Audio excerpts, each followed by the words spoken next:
Kan Bible siya tu hi lalpa min veng tu ti hi ni nga Davida fak na la ngoài chia lalpa min veng tu ti hi ni nga lalpa chu min veng tu ani a ka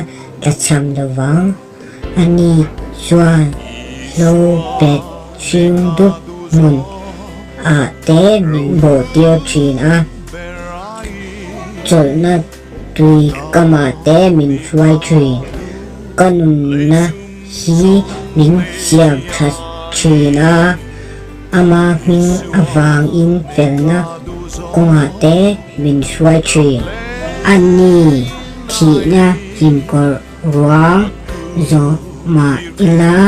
thil thalo reng reng kalau lo wang nang kakianga i om si a ital tum le itiang in min thamuan chin ani dau tu mit mu a ama a hiang kong ka ibua sei sak chin a kalu hi siak iti to a ka no a hian a liam renga mathei lo in chia lang mathei lo in chat na le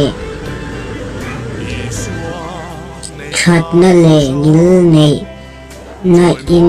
ka dam chu zong hian min zui zel ang a ti chuan lalpa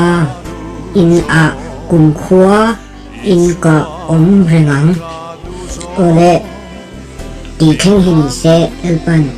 kan Bible che te no man sok sak ro se